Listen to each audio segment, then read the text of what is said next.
The amount of people who I've seen from the media, from our punditry, from our political class, who've essentially said the electorate in Rochdale got it wrong. They got it wrong by voting for George Galloway. We must condemn the people of Rochdale. Do you indeed condemn Rochdale as a result of them electing the wrong candidate? They've done the wrong thing by voting for who they wanted to vote for, almost explicitly because of the position of George Galloway with respect to the Israel-Palestine conflict. Let's not try and kid ourselves that this was some broad-scale acceptance of all of George Galloway's other less palatable traits. Because I'm going to be real with you, chat. I don't celebrate the win of George Galloway.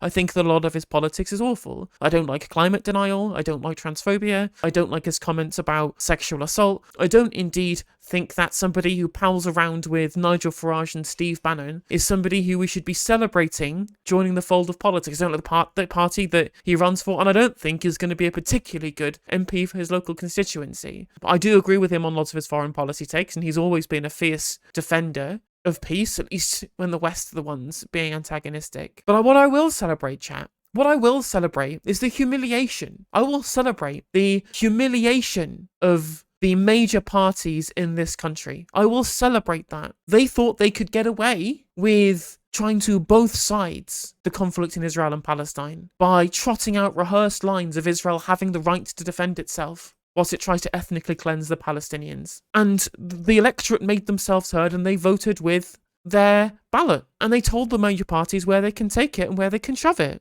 And that's what I will celebrate. I will celebrate these people. And the amount of centrists absolutely losing the goddamn plot. Honestly, absolutely hilarious stuff here. So let's have a look at this first bit, which I think just shows the kind of centrist brain rot that you've seen from this. One of the things that's been said about George Galloway during this election is that he is divisive. Now, the thing is, I don't think that's untrue. I don't think that he isn't divisive.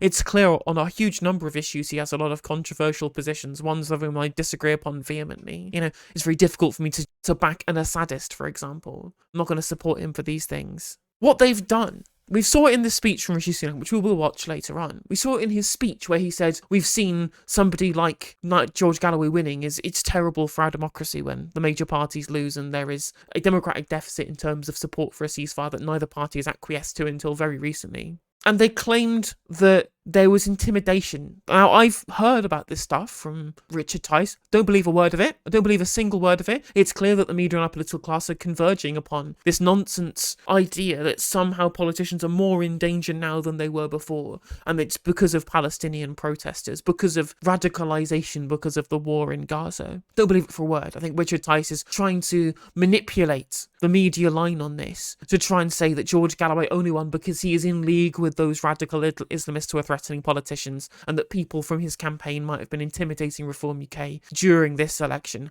I do not believe a word of it for one singular second. But the narrative has changed to being about the attitude of the people who support Galloway. So, for example, here is a political correspondent, Liz Bates from Sky News, commenting on a very viral interview that's happened with George Galloway after his election result, where he said he despises the Prime Minister, he doesn't care about the line of questioning about what he said about him in his statement on Friday. And the line they've gone with on this particular post is a snapshot of Sky News this evening of the atmosphere in Rochdale in the wake of a divisive by-election. Probably not the most fun Sam Coates ever had on a Friday night. Let's watch and see what this absolutely brazen behaviour is. And you can see the way and that, I think, sums up some of the campaigning that we have seen in Rochdale over the last few weeks. Yeah, Sam, thank you very much. As it gets louder and louder in Rochdale, we will leave you, but thank you very much for... And this will... So all that was literally some people behind Sam Coates from Galloway's campaign team chanting "Free, Free Palestine." Apparently, this is like an atmosphere of terror that's coming down on journalists. Meanwhile, actual journalists in the Gaza Strip are feeling the wrath of actual terror. So Sebastian Payne was talking about what's happening with the by-election and the speech, saying that there were dark forces trying to tear us apart, the hateful elements of the continued protests following October the 7th, and, obviously following the whole genocide thing. Sebastian, have you missed that? Will from the In-Betweeners? We've been supine in combating ideals that are innately anti-British, as if that's even something you can possibly fucking quantify. And then again, going with the same kind of mob rule politics that was dog-whistled by Rishi Sunak in his speech,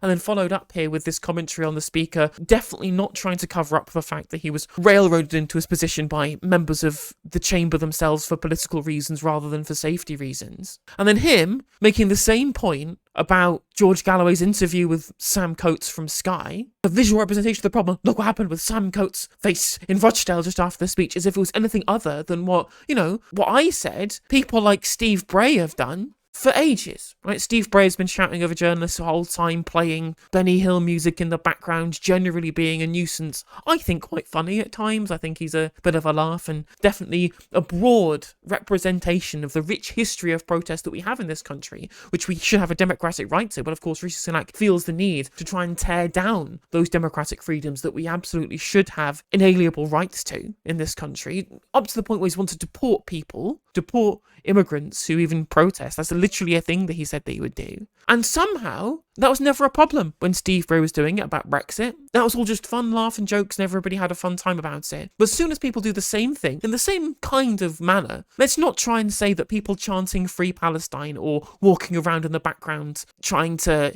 interrupt a news broadcast is anything different to what we got from any other previous incident, people interacting with the media. But as soon as it's in aid of the people of Gaza, as soon as it is within a pro-Palestinian context, and people like Sebastian Payne can use this, weaponize this as part of their Islamophobic moral panic. Nevertheless, this man who proudly admits in his own Twitter bio that he's funded by weapons manufacturers and fossil fuel companies, out here being able to weaponize something that's been a rich tradition in our politics since time immemorial as some kind of representation of some kind of mob of Islamists who are controlling our politics, just shows you how ridiculous this moral panic has become and how there's basically zero basis of fact in anything here. Yeah, absolutely, Ben Shah. We are sleepwalking into fascism and the curtailing of our civil liberties. Again, I do not like George Galloway. I don't like his party. I didn't like his campaign. We agree on foreign policy. That's it. But the singular challenge to mainstream politics, a singular challenge to the received wisdom of what our country gets told that it should want by our own media and our own politicians, and denigrating people who have the temerity, the audacity to vote outside of that for somebody who, let's face it, ran on a single issue that our politicians continually fail to act on the majority opinion of our population and a gigantic democratic deficit, is where we sleepwalk into fascism, where these people get demonized for expecting our politicians to actually adhere to democracy. And we're told, right? We're told that we are the ones, right? The people who want our politicians to actually act in our interest and according to our wills. They act like we are the ones who are undermining democracy by voting for the wrong candidate, rather than them undermining democracy by not doing their fucking job and supporting what their constituents want. By supporting what our constituents continually say that they want, which is action towards and pressure towards a ceasefire in Gaza. Up until this point as well,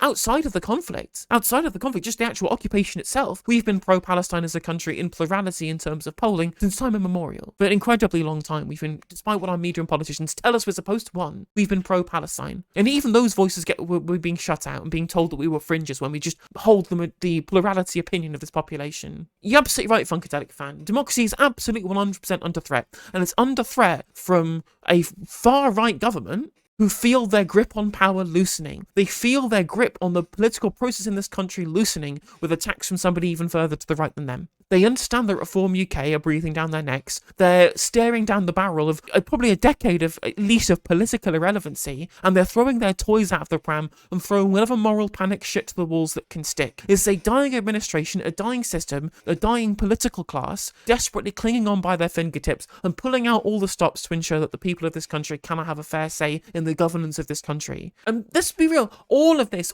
panic that we're seeing at the moment, all of this is down to the fact that our own government doesn't want to admit that our ally is committing war crimes and collective punishment. That's it. So desperate are they for Western hegemonic foreign policy, they will rip apart our own democracy to continue that hegemony. I mean, it honestly makes me ill. It makes me feel ill. The only way this has been exposed is through George fucking Galloway. It makes me ill to admit that, but it's true. It's true that the election in Rochdale is how we've managed to get to this position where the mask has just come straight off, where they literally just said, you've elected the wrong person. You're wrong, Rochdale. Remember when Jeremy Corbyn lost in 2019? And everybody told people on the left that, you know, you can't tell the electorate they got things wrong. You can't tell the electorate that they did a bad vote, that they exercised their vote poorly. You have to look at yourself and you have to change. And I think there's at least some deal of truth to that. There were plenty of things that were just too outside of the broader value system most British people to ascribe to get Jeremy Corbyn over the line. Whatever.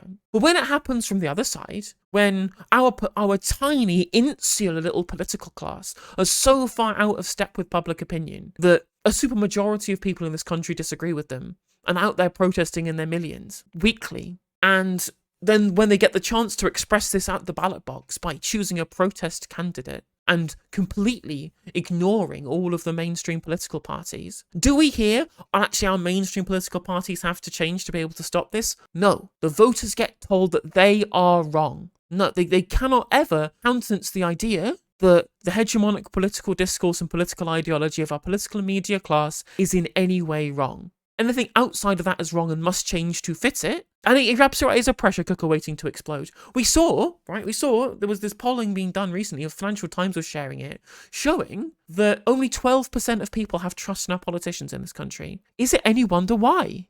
Hey there, if you enjoyed the video, make sure that you like and leave a comment. That helps the video out in the algorithm. If you subscribe and ring the bell, it'll let you know when I go live. I stream every day on YouTube and Twitch. You can also follow all of my socials down in the description. And if you want to support me in a more financial manner, there's a join button for membership to just 99p to be a member on YouTube, as well as a Patreon, and there's some merch there as well. And hopefully I'll catch you on the next video. Take care.